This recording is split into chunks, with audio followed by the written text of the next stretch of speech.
Ready to go live? And we are live. Hey guys, welcome to the official, Black History Month open mic night entitled Black Excellence with Word Society and with Warwick ACS.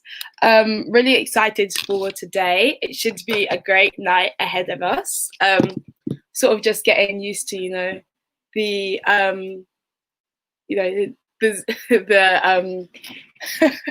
to the online side of things, but yeah, just gonna wait for a couple people to start joining and then we'll get started.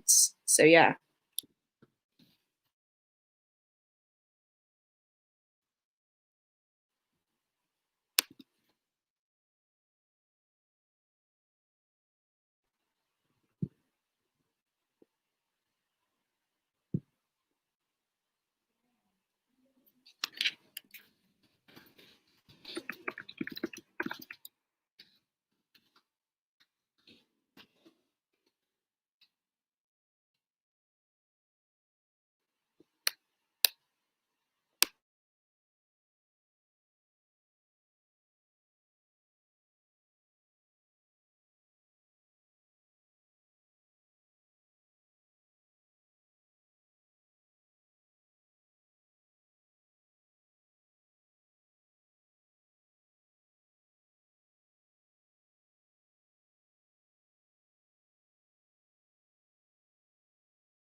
Gucci like to swing, Gucci like to bang, Gucci like to come down, he go hard in the pain. Just like to play some music in the interlude. We'll get started in about, we'll kick off at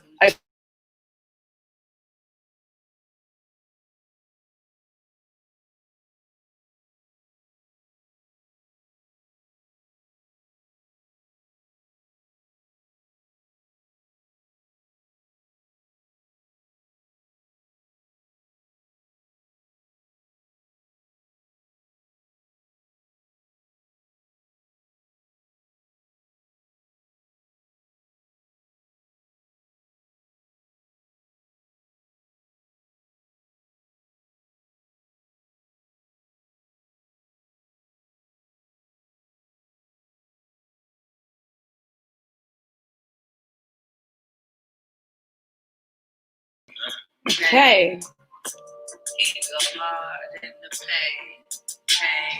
So welcome again, guys. We are gonna get started. This is so exciting.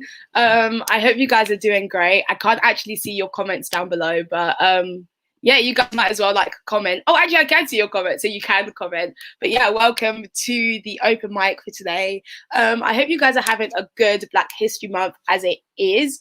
But yeah, if you guys don't know me, my name is Grace. I'm one of the events officers for ACS this year. And if you're unfamiliar with what exactly ACS is, it's just, Warwick Afro-Caribbean Society. And essentially we're just here to celebrate, the Afro-Caribbeans, to create sort of like a community for us here at Warwick. And yeah, we just put on different events, and we just thought it would be really pivotal during this Black History Month to collaborate with a society that is, entirely based on expressing people's voices and letting voices be heard. So yeah, that's why today we're joined with actually our first ever collab for, this academic year, which is so exciting. But yeah, we've got Nana from Word Society to tell us a bit about them. Hey, Nana. I think I'm muted. Hi, my name is Nanaya. I am the Vice President of the Warwick Word Society. So we are a poetry and spoken word society. We host open mics. Obviously this year, open mics look different because of COVID. So most of them are held online, and we host poetry workshops as well. Yeah, that's nice. Exciting stuff. So yeah, we do have socials and stuff. We'll put them down below. But again, thank you guys for joining us today. So yeah, I'm gonna actually get straight into it. The sort of format that we're gonna take is we are going to essentially just put over yeah, we're gonna sort of introduce our guests for today, and then we're gonna play a video. And we've got a couple of our guests actually here, so we can interview them and ask them questions about their pieces. So it should be really exciting. We have a mix between videos and live performances. So yeah, we're gonna go straight into it. And yeah, first off, we are introducing. So our first speaker is AdeSpeaks performing his piece. Her piece? Her piece, yeah, great stuff. Yeah, so introducing AdeSpeaks. Hi, Ade. Oh, okay, so Debs is just going to put that on now.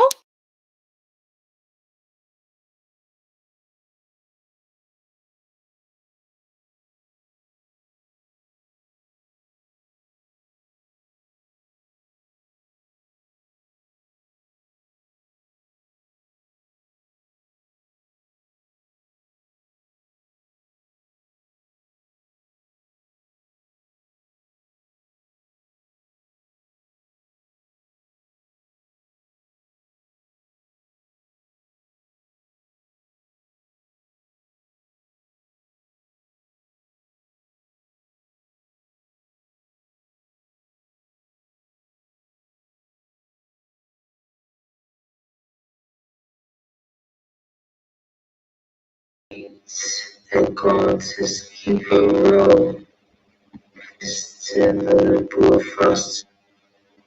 It's simple as a nation. The chaps is master. Hey guys, he's on black. Today Chevy is stereotypes in the BBC.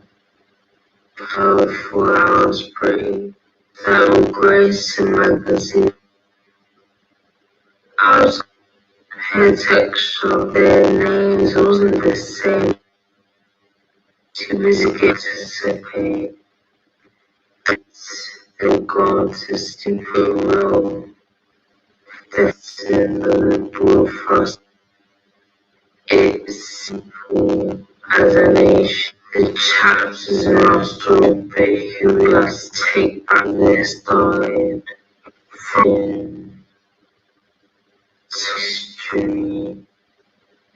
And says you better. Let them mock you feel this hatred they're insulting. It's time to win it or crack them in this black alien. Is what past present excellence is finders like she's has never seen her friend.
Okay, hi guys. I'm gonna give it another go. Hopefully this works. Okay.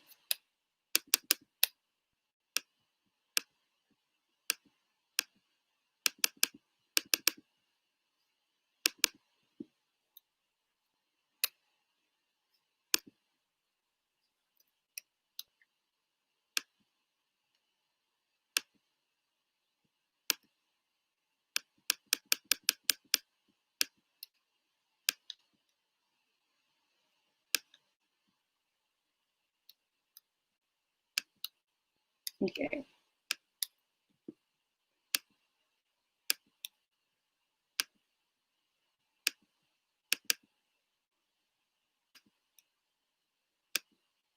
Hey guys, I'm Ade. This is my piece on Black excellence.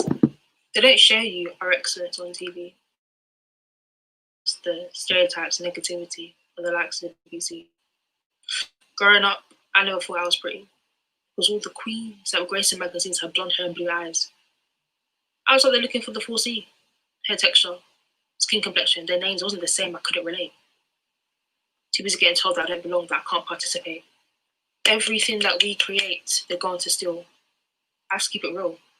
The fact that we can survive in a system that is built for us to thrive, it speaks to who we are as a people, as a nation. The chapters in our stories over time get lost in translation, but here we are to take back what they stole and finish what they started. From our culture to our fashion, to our artistry, from our history, we're visionaries, trendsetters. No one else can do what we do any better. And don't let them mock you for your thick lips, your melanin. They take trips to Dr. Miami to get the same things that they're insulting. Stand tall in your blackness, stand tall in it in all shades. Correct them when they mispronounce your name. Black excellence is all about igniting that flame.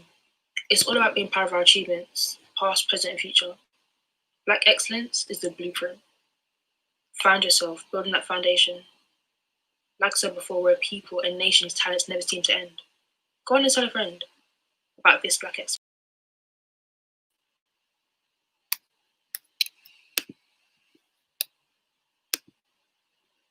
Okay, thank you. I think that worked. Sorry about the technical difficulties, but yeah, Ade, that was such a great piece. We actually have Ade here today with us to, tell us a bit about what inspired the piece. So I'm going to add Ade on. Hi, Ade. Hey. Sorry for the technical difficulties. The second one showed your ability a lot better, But yeah, so just a couple questions for you. So yeah, the first question is, well, actually, how's your day been? Like, how are you settling into Warwick? It's been alright. Yeah, Okay. just trying to get used to the work because it's come from my neck, but we move. Yeah, that's good. What do you study? Sociology and criminology. Nice. So yeah, just a bit about the piece. So yeah, what inspired the piece, So year 11, I did my oral exam on the forced assimilation of Black people in the post-colonial period and the appropriation. So I kind of hit on that in this piece. I was interested in like Black issues and Black problems and just the effect of our culture. So I thought I might try and incorporate that in what I wrote. Nice. Yeah. And on that piece because it was quite very passionate, it came from, you could tell like it came from the heart. It wasn't sort of just it's Black History Month, let me create something, but it was quite very empathetic. So was it sort of like derived from just your experiences over the years, or was it sort of just you came to a point where you're like, okay, this is something that I want to, this is a piece I want to say? I can't lie to you, I wrote that in like a day because when I signed up for the thing, I saw the event, I was like, yeah. Then when I signed up, I was like, I haven't got anything. And I was like, oh my gosh, I'm going to look so dumb. So I was on my phone typing. I had to sleep on it. I was getting bare shit. So obviously watching it back, I had to add a few pics and that because I was like, it's kind of lacking just a little bit. But honestly, like it was a whole combination of experiences and the things that can be kind of triggered when it comes to the Black community. But in all honesty, it was a very quick fix. So yeah, it was just trying to get something together to try and get something solid. Wow, no, that is genuinely amazing because, like I said before, it was very passionate and very heartfelt. So, yeah, we actually really do love to see it. But, yeah, just a last question for you. Why do you believe that this is an important message that needs to be heard? In this country, we're taught the ethnocentric curriculum, and it is doing a disservice to us because we're being taught that white mediocrity is some sort of superiority when it's really not. They need to stop stealing our culture and then somehow make it seem like it's new and fresh. The idea that they've invented bonnets and Ghana must go bags, like they need to educate themselves and educate us because we've contributed way more than we're getting back. So I feel like it's important that they know that Black History Month, of course, in October, but it should be every single month of the year because we're really the blueprint. Any little thing you see is Black people. So yeah. Yeah, wow, amazing, amazing. Yeah, thank you so much for joining us today. If you guys do want to get to know, any more of Ade's pieces, we actually have an Insta out over here, so you guys go follow that on Insta. But yeah, we really appreciate you joining us in today again.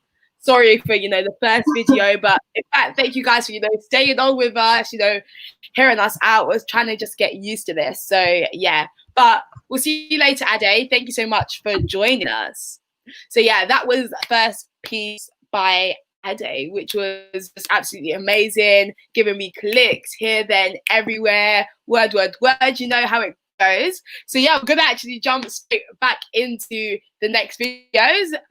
Hopefully this one is a bit better because it's a bit of a live one, and yeah, it should be great. So next off, we are introducing ETS.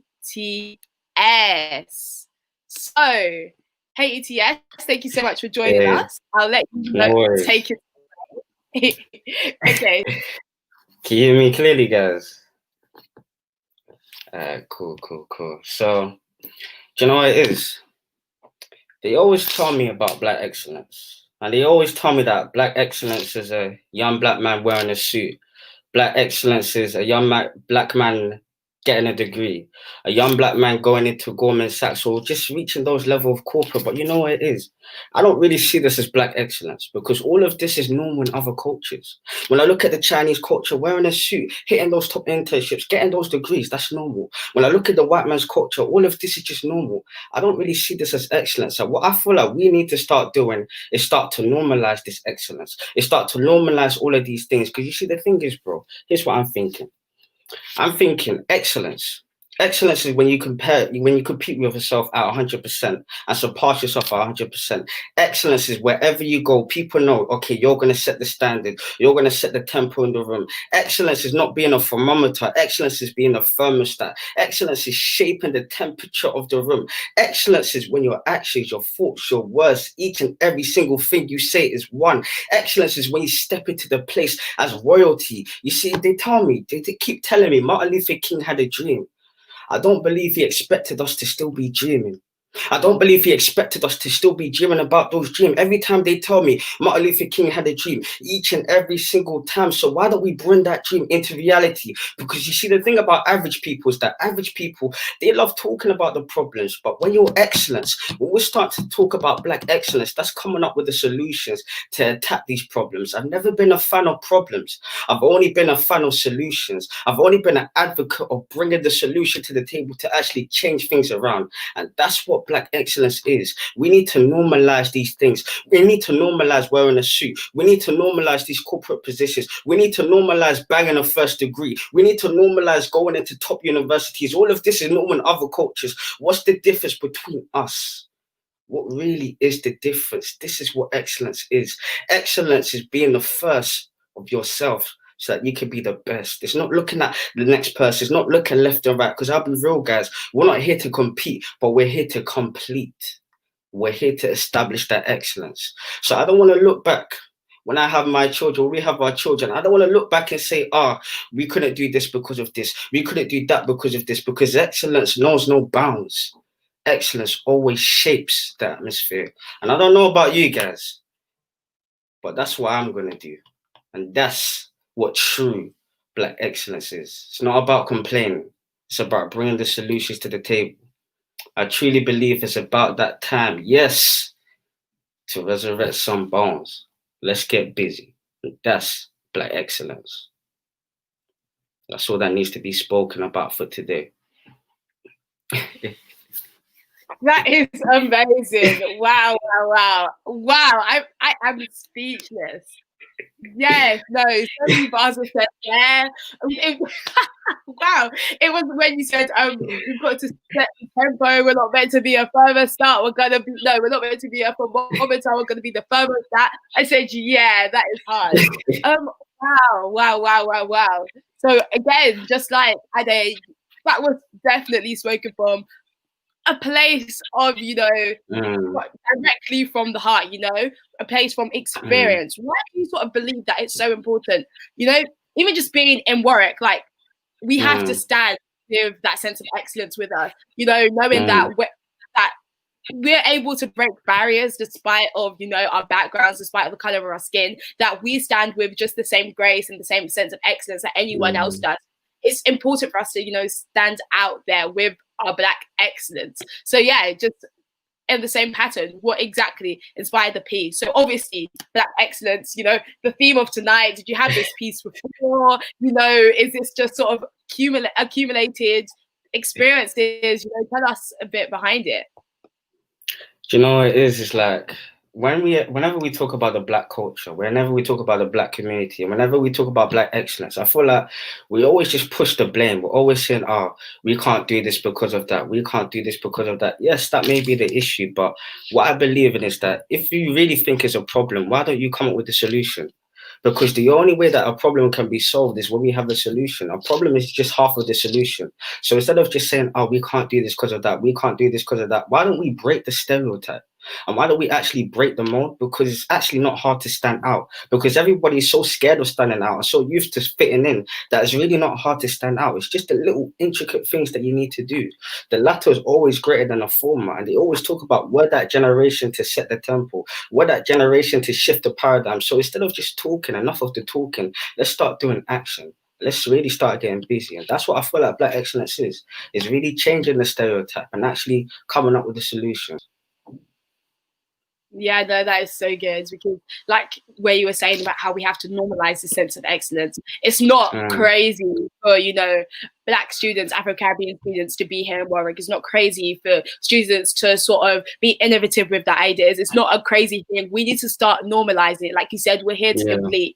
Yeah, we've gone through years of oppression, but now is our time to sort of say we have a stand. And in fact, this year has been such a great testament to that, because just with the resurfacing of the Black Lives Matter movement, even with the NSARS now, people of our generation are saying, do you know what, enough is enough. We can't let the same patterns continue to go on. Do you know what I mean? So it's very, very inspiring to see that, there's so many people that want to come together, and we're here to, not even just make a change, to normalize that change. Not so it's, wow, it's such a crazy thing that, oh my gosh, this person is Afro-Caribbean and they're standing out. No, we want to make it a normality. We want to make it, sort of our reality. And like you said, we have an individual responsibility, each and every one of us, just to be able to do that. So you did sort of touch on this before, but how long had you been working on the piece for? I have this gift where it's like I don't really write speeches down. Everything is just all in my head. So it just all flew out, because it's actually what I believe in. It's like we actually need to start changing things. It just starts with you. It doesn't matter how old you are. It doesn't matter how young you are. I'm in first year and I'll still believe this. Like, we just got to set the tempo. That's all it is. Yeah, that is so good. Wow. Sorry, I keep saying wow because I'm actually shocked. But that is definitely some sort of God-given talent, because you just free flow. Yeah, we love to see it. Wow. And just again, bit repetitive, but like just one word to sort of the generation. Why do you believe it's an important message that needs to be heard? Like, just for example, maybe those that are struggling, even because imposter syndrome is very real, especially at Warwick, like people, especially coming into those seminars, it might be those online seminars, those online lectures, people might have that innate, and it's not that you don't have that innate knowledge, you don't have that innate understanding, but maybe perhaps you're not as confident with your ideas because you think, like, I'm the only person that looks like me in the room. So what would you say to, people that have gone through that or are trying to sort of navigate their position of Black excellence in Warwick or any other institutions? It's really understanding your identity. And it's really knowing your value, because the reason why I'll never get imposter syndrome is because, one, you worked hard to get here. Two, you actually earned this place here. So you're just as equal as any other person. So it's really enough of this imposter syndrome and start thinking about the people behind me, because holding this seat at work is not just for myself. It's not just for my family, but it's to break the mold and break the stereotype for also the young black girl, the young black boy, whatever person that needs to come up to work and feel like, yes, I can do it because he's actually done it before me. So it's really understanding your identity, understanding your value. Because I'll be honest with you, I'll be in the seminar, I'll be in the class, and I'll still slap on a shirt. I'll still talk as a king because that's exactly what I am. It's really understanding yourself and understanding your brand. When you understand your identity, understand your value, that's when everything shifts and that's what everything changes. And that's when you can really be a thermostat, because when a king steps into the room, everybody changes. But when a commoner steps into the room, everybody stays the same. What's the difference though? Attitude. You see, the thing about a lion is that a lion is known as the king of the jungle. And it makes me laugh because a lion is the smallest cat in the jungle, but yet still, whenever it sees the elephant is thinking, oh my gosh, this is going to eat me. But whenever the lion sees the elephant, the lion's saying, even though it's bigger than me, I'm going to conquer it, I'm going to eat it. Even though the elephant is much bigger, even though that person is white, even though that person is international, even though that person speaks with such elegance, attitude is what will separate you from that person. That's what separates the kings and the commoners. That's what separates the lion and the giraffe, the lions and the elephant. It's all in attitude, and that's from understanding your identity. That's why I'll step into the seminar, I'll step into the lecture, and I don't get no imposter syndrome, because you understand who you are and understand your identity. Yeah, that is so good. Wow, I can't believe you just went into, it's like what there. Yeah, no, that is amazing. ETS, where can we find you on? I think we have your socials here. Is that your Instagram? Yeah, you can find the Instagram on IAM_ETS, and we also have a podcast called, I do the podcast with my friend Anthony, and the podcast is called Transformation_podcast. You can get more content over there.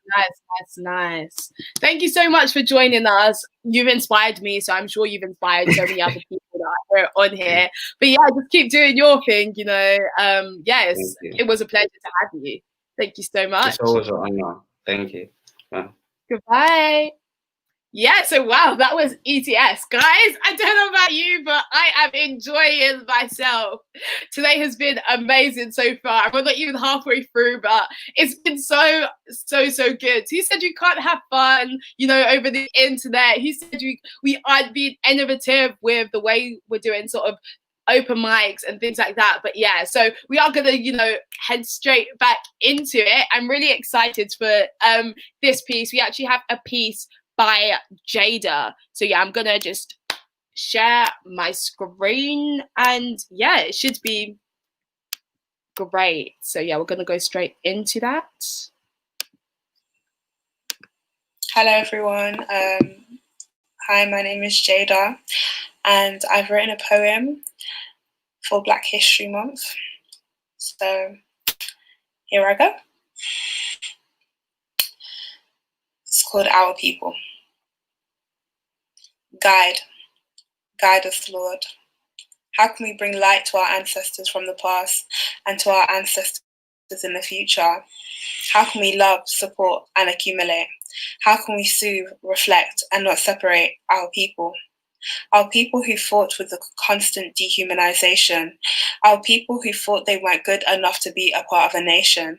Segregation, marginalization, colonization. Were we ever a priority, the minorities, living inside, dying inside, but however,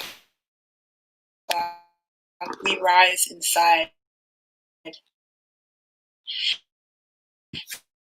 Through the lies, the ties, and the highs and lows, we still glow and we still hit that woe. We never let that sorrow get us down, because we've been to the ground and we never heard a sound for how ever were the measures of negligence they showed us, the Black race. Our people of the past, today, and tomorrow.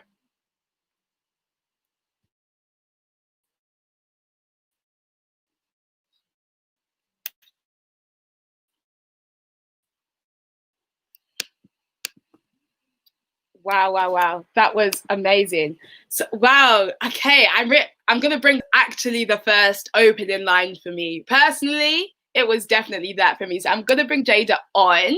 And yeah, she's going to tell us a bit about her piece. But wow. Hiya, Jada. How are you doing? I'm good. Yeah. How are you? I am great, thanks. That was such an amazing piece because it was just the part where you said, yeah, how can we bring light to, you know, our ancestors? And it's just the idea of us sort of being the light, especially in spheres where, you know, there is darkness when it comes to our identity, when it comes to who we actually are. And I love how everyone's pieces are sort of just linking together, because when ETS was speaking about you know, just that motif of Black excellence, and when Ade again was speaking about that, it was sort of just like everything is connecting, and the commonality is we have to step out and sort of be the light. So I think that that concept sort of just encapsulates what exactly we're meant to do, you know? And so I'm just going to go with the same motif. What inspired your piece? So last year I had to basically make my Black History assembly for year 13, and I had to literally, no one didn't want to do it, so I had to do it. And I just had the desire to write a poem, and yeah, I just wanted something where I could speak, but just creatively. And I just, yeah, literally, I just wrote it. I had the desire, and I just wrote it literally in a couple hours. And then I came back to it after, just to look at it and maybe make some changes. But I literally just wrote it in a couple hours because my mind was just telling me to write a poem. That is amazing. Sorry, I was just writing down how I loved how it came from a position of education, because it was Ade before that was saying that they wanted to do something in their school, and ETS was saying that he wanted to do something in his school. So it's also all coming from a position where you guys are sort of standing out and saying, you know what, I'm actually going to, you know, like you said, be the light, and I'm going to educate other people. No one else is going to do it. It's a bit of an inconvenience to me, but you know what, I'm going to take that step. I'm going to do it, and I'm going to, yeah, be the light. That is too amazing. That is so amazing. So again, similarly, how long did it take you to, like, how long were you working on the piece for? So I think maybe it was like 2 weeks prior to the actual assembly, and I was literally even just saying to like my mum, I was just like, I really just want to write a poem, and I just literally went upstairs, and I don't know, like it must have been God because the way how I was writing, it was as if like, did I write that? Like I was just writing, and it was just coming from the heart. So yeah. No, you know, I love it because, yeah, like all I can keep saying is you can just tell these pieces come from a position of the heart, and like people that are watching it might think, okay, cool, yeah, we get it, like obviously it's going to come from the heart, but just in terms, do you know what I mean? But just in terms of like the fact that coming into Warwick was the first time I saw like such a variety of different Afro-Caribbean people, and it was sort of where the only scene, or the only place that I've seen like, you know, Black excellence being accepted and celebrated for what it is in its entirety. And that to me is still mind blowing to this day. So to see like freshers coming in, knowing what they're doing, you know, coming in with that sense of authority, like, yeah, this is Black excellence, and what is so amazing to me. It's so inspiring. And it's sort of like, yeah, it's just the earlier we can start, you know, the better it's gonna be in the long term. So yeah, it's genuinely so amazing. And again, you have touched on this, but just going to ask, if you were to say to someone, you know, like, you know, one piece of advice, but not even one piece of advice, but one piece of advice to sort of be the light, like you were talking about in the first sentence of your opening speech, what would you say? Like even just especially like for the Black youth is like, don't let no one bring you down in a way where like you know, some people try to put you into a box, and to try to make you feel like you aren't worthy or you aren't talented, but you are. And I just hope that everyone, perhaps after hearing this poem, has like the incentive to go after their dreams, go after you know, whatever they wanted to produce, or whether it's a poem, whether it's singing, it's art. Like, I think our voices need to be heard, and not just through speech but creatively. Yeah, so that's what I would say.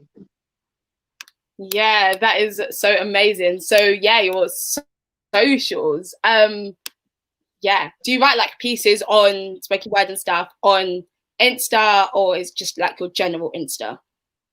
Yeah, like every time I do a poem, I do like put it up on Insta. So yeah. Okay, so we can be looking out for that. We can be looking out for that. Yeah, thank you so much for joining us today. Really, really do appreciate it. It has actually been great. Yeah, I'm I'm actually just in shock of how amazing everything has been. But yeah, keep doing you, and yeah, hopefully we might have you again sometime. But thank you so much for joining us today.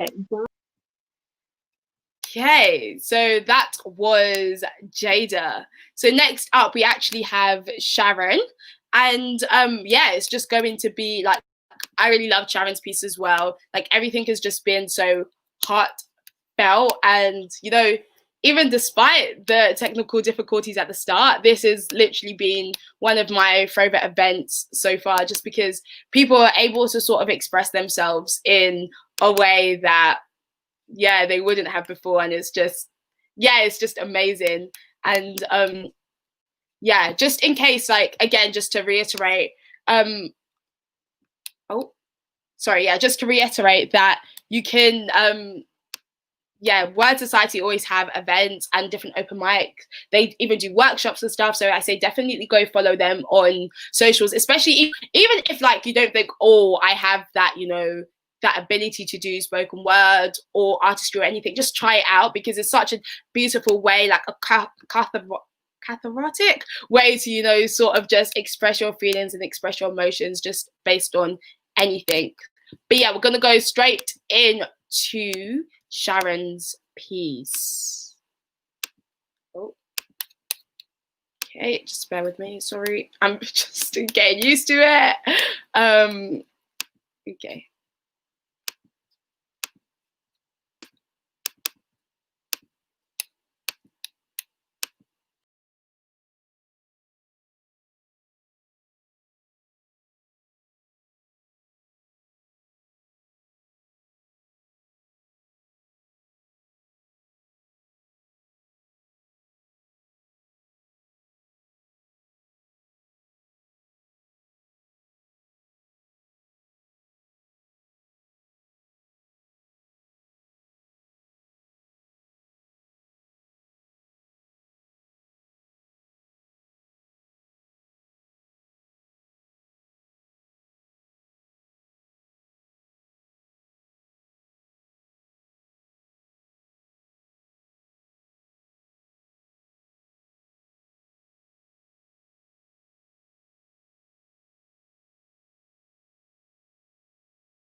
This divine piece of artistry I've curated was conjured up by a mastermind my soul daily cherishes.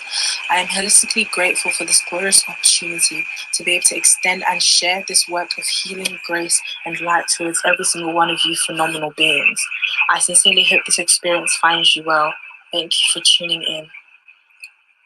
I chose this particular piece because when it comes to poetically depicting the Black experience, this spoken word highlights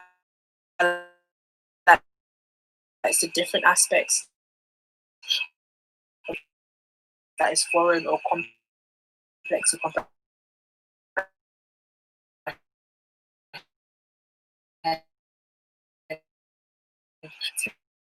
Many of ethnicities. I feel like this poetic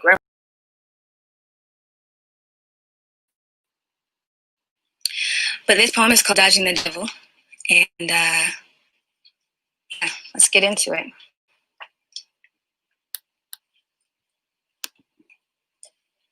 Damn. You stuck dodging the devil the older you get. Youth grants grace. Growth grants grit.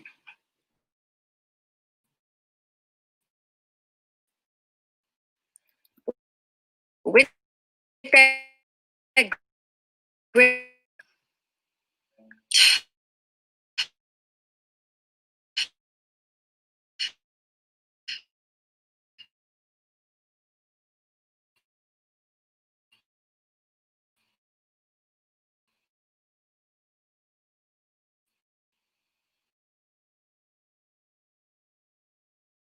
back to the sky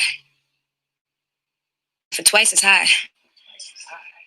You're wise now, though, know it. Don't plant a seed in your mind if you do not wish to grow it. Your fast motion kept in focus. Cash calls some people worthless, but worth chest to hocus pocus. Pale folks, papas deem what work is. Broken people ain't always the brokest. As for the devil, show it. No ruler can size you. No ruler should rule you, but the one that never binds you. Realize too, all that will try you is designed to unwind you, define you, but you do get to decide if its tide will capsize you. The devil's been lied to. The devil could die too. Thank you.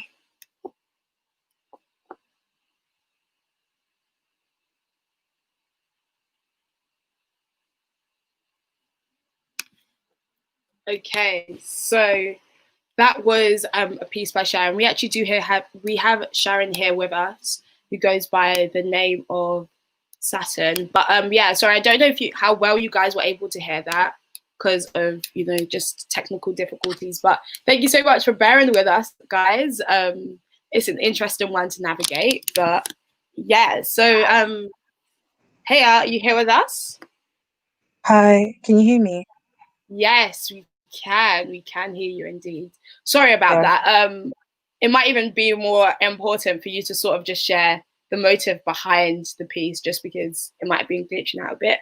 But yeah, so go ahead. What inspired your piece? Because it was sort of different I really liked the way that it was articulated, because it was sort of you showing the importance of hearing the piece, meaning that you must have had an emotional connection with it. Do you know what I mean? Yeah. So yeah, just tell us a bit more about that.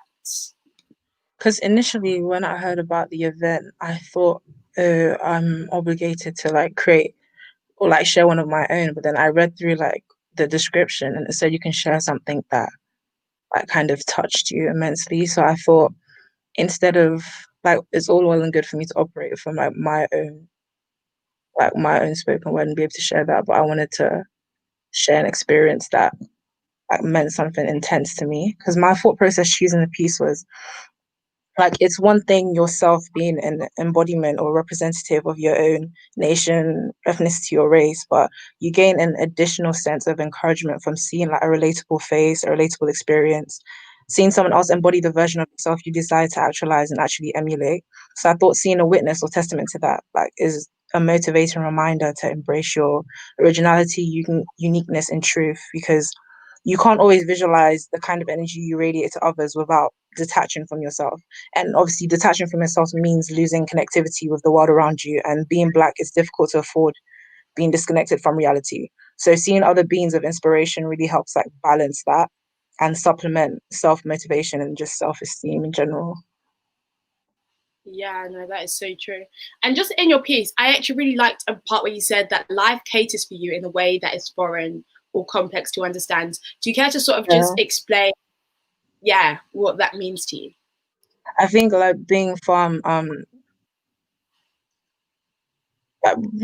like the Black community or being from a nation that's predominantly Black, I feel like there's, especially in the West, there's very like niche experiences that a lot of people outside your race find difficult to understand, like very nuanced things that are slightly complex, like stuff like microaggressions and these stereotypes that you're continuously having to find yourself trying to detach from, that these stereotypes are continuously placed on you that you're trying to detach yourself from, or just little things that people don't fully understand or are offensive or disrespectful, or certain parts of your culture that people find strange and don't ever take time to understand because they don't deem it as important in the West, because they've belittled us to the extent where everything Black is ridiculed if it doesn't benefit people from other races, kind of thing. I just feel like, it's important to not just highlight like the renowned parts of our culture that people like to immerse themselves in and extract from, but also the different nuances, like in all our different cultures and our tribes, and all of us are, yes, like we have like countries, like certain African countries that are renowned and well known, but everyone only knows these countries at surface levels. No one really digs deep. And we all have our own personal experiences, our personal histories, our personal differences, even within cultures that people that are so well known, even with cultures that people speak upon continuously. We all have our own like different nuances in our heritage. So I just thought that was important to highlight, and it's important to know how things are how our outlook slightly shifted from the regular outlook. Like we're not privy enough to go through life with this rose-tinted lens that makes everything seem better than it is. Kind of like you're kind of hit with the reality of discrimination from a very young age, whether you fully process it or not, So that's what I kind of meant by that. Yeah, no, that's such an interesting point to highlight and to speak about. But just because your piece was so unique, and like you spoke a bit earlier about how it's so important for us to have those people to look up to and to sort of, say, this is someone that's gone ahead of me, this is someone that sort of paved the path. So that sort of instills confidence in us to be able to, step out and equally, like everyone has been saying, just be excellent, just to carry that sense of excellence in everything we do. So just as like a brief closing point, why do you believe that it's an important message that needs to be heard, especially in like just taking into account your experiences that you've had, perhaps? Why do you believe it's more important than ever to be able to sort of remind people? I just think that when it comes to trying to strive to reach whatever definition of excellence you've created for yourself, the key ingredient is self-belief. I feel like no matter how much effort you exert into something, if you intrinsically believe that you cannot achieve what you desire, it's less likely to manifest. So I feel like being able to see others that represent that, almost like embody or personify that self-belief that you deserve to have in yourself. Like, so seeing someone that's like, I have a reason to believe in myself because this is someone that represents me in a space that I desire to be in. Why should I not strive for what I wish, So I think it's just that element, that component of believing in yourself. So believing in yourself so recklessly, so mercilessly, with no shame, unabashedly, no care in the world, like not in a conceited manner, but obviously like having that confidence in yourself that if I truly input all of my power into this goal, I know I can accomplish it regardless of whatever obstacles try to hinder me. Like those obstacles only further build me, because my story is that much more pronounced, because I've had all of these barriers within in my way, and I still did this. Like looking forward to that destination, obviously taking in the process as well, but looking forward to that destination. Like I still did this regardless of everything everyone tried to use to block my path, kind of thing. Thank you so much. No, so true. It's about, like you said, mercilessly, being who you are. And yeah, it's so, wow, so many important points raised. But Sharon, do you have any like an Insta you want people to reach you at, or anywhere you want to direct people to? I have an Instagram. It's just sharon.ae. I don't know if there's anywhere I should write it, but yeah. Okay, like this? Yeah, that's it. Okay, fantastic. So yeah, guys, you can reach her on there. Thank you so much for joining us today. Really do appreciate your artistic ability. Again, it's just been excellent to see that sense of Black excellence and just you being able to express it unapologetically in a way that isn't even about you, but more about inspiring other people. So yeah, thank you so much for joining us. See ya, Sharon. Thank you. Oh, sorry. Sorry, I know she was saying thank you, but I must have just cut off. But yeah, unfortunately, we are coming to an end, guys. This is really upsetting. But like, yeah, as Nana's been saying in the comments down below, that yeah, it's gonna keep on, like there's gonna be workshops, there's so much in store for you guys. So if you do want to join in and you do want to harness your creative potential and your abilities, please come through. But yeah, we do have one last piece. I'm really excited for this because it's a live piece. So yeah, I'm gonna, invite Nana over here to share with us. So yeah, hey Nana, take it away.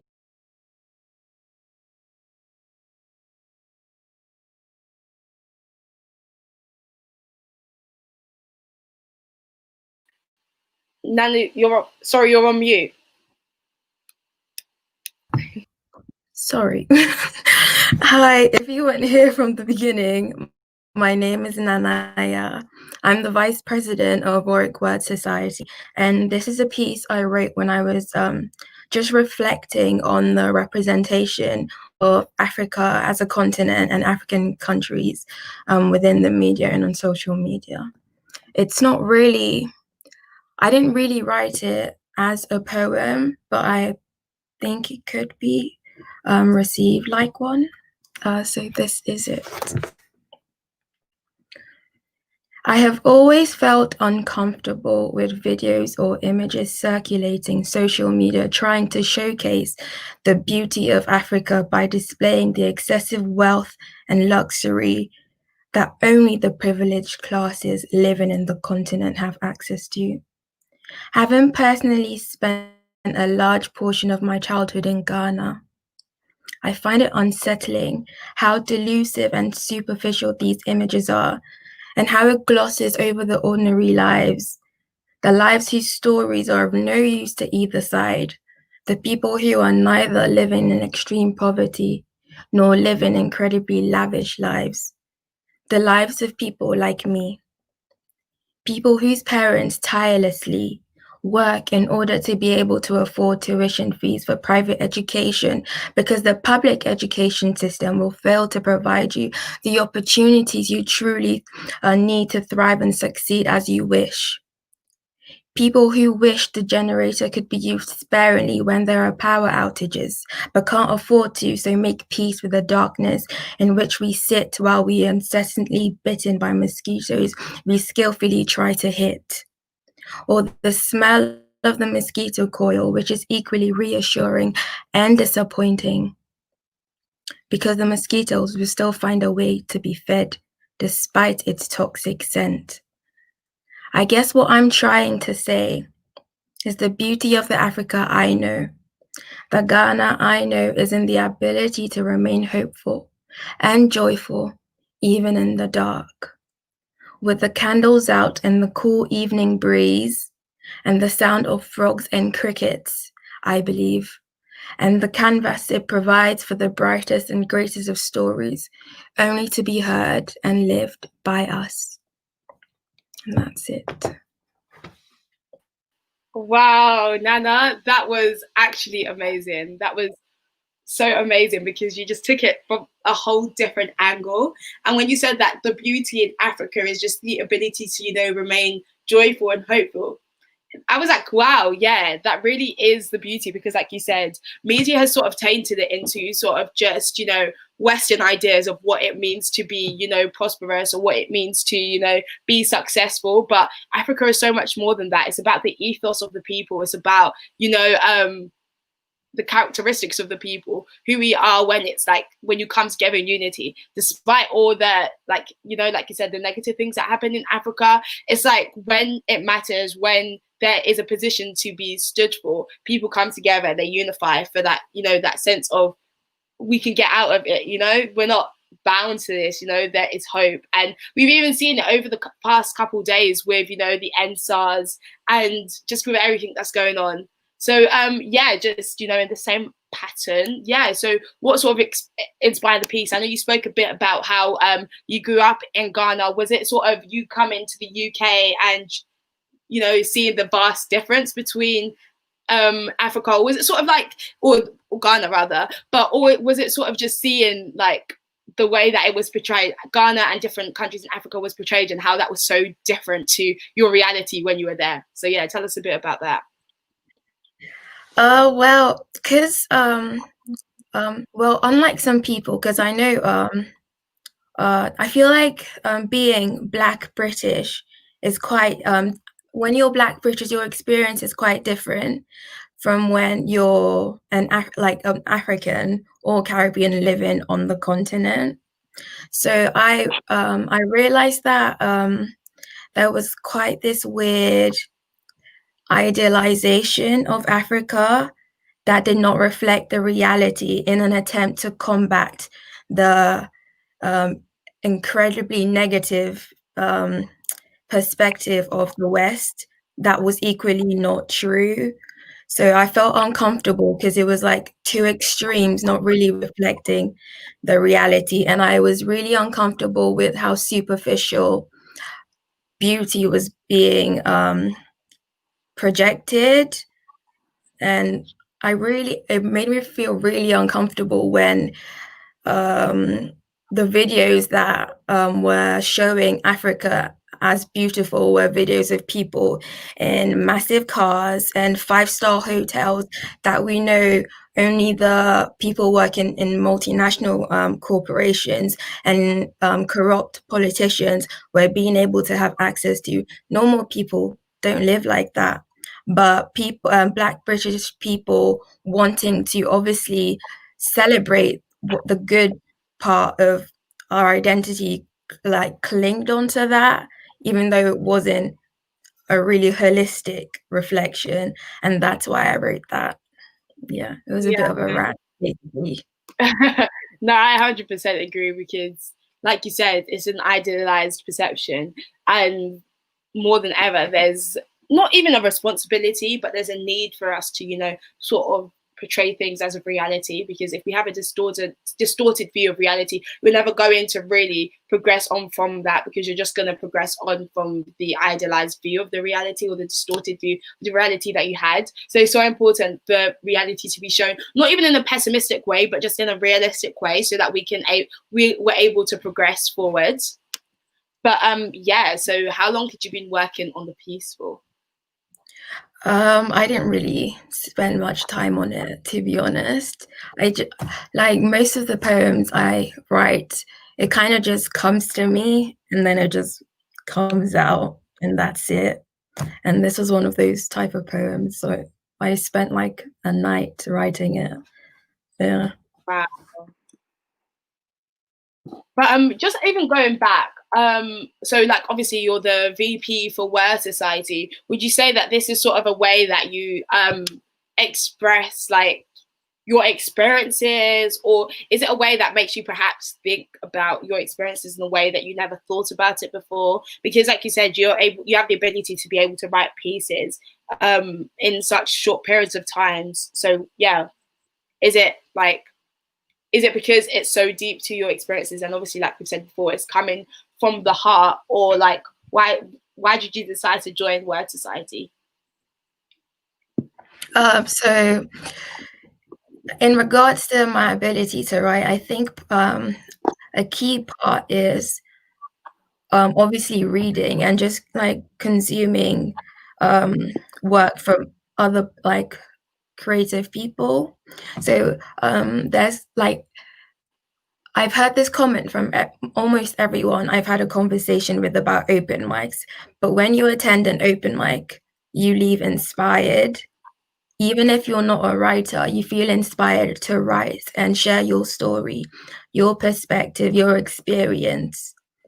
So I think just surrounding yourself with creative, expressive people who share their stories with honesty and vulnerability kind of provokes you to do the same in a way you wouldn't expect. And in terms of why I decided to join Word Society, that was basically the reason. I showed up to an open mic once, and I just thought it was so beautiful how each and every single person felt comfortable basically sharing a really intimate piece of themselves with a group of people. And the people in the audience were so supportive, so understanding, because some people had never performed beforehand. They were nervous, they were stuttering, they were pausing, and they were shaking, but they were cheering them on, and they were patient, and they were listening to them. They actually wanted to hear what they had to say. And I thought it was so beautiful for people to actually care about what you want to say, because we live in a time where everyone's not everyone, especially on social media, is listening to respond instead of listening to understand. But Word Society is a place where you're listening to understand the perspective of someone, to understand their experience, to understand why they act the way they do, why they think the way they do, why they speak the way they do. And we need more of that. We need more of that vulnerability, intimacy, just honesty about our experience as people. So that's why I joined the Word Society. Yeah, wow, that is so amazing. But yeah, just sort of as a closing off, just even in terms of the theme of Black excellence, when we picked it, what did you think it was, and why did you think it was important to, you know, sort of get this message of Black excellence heard from? Because I know you were saying about how it's so, like, typically when people are speaking of, like, people are very authentic in their experiences, but it's sort of like there's another side of it, it's celebrating how far we have come as sort of a group of people, as a community, but even what more we can do, sort of an inspiration to the next generation. So yeah, why do you think this is such an important message to be heard? I believe it's an important message because it's important to realize that Black excellence doesn't really have, while obviously it's good to succeed economically, etc. It's important to realize that your worth as a person should not be linked to your economic output. It's not about how much money you make or how much money you have.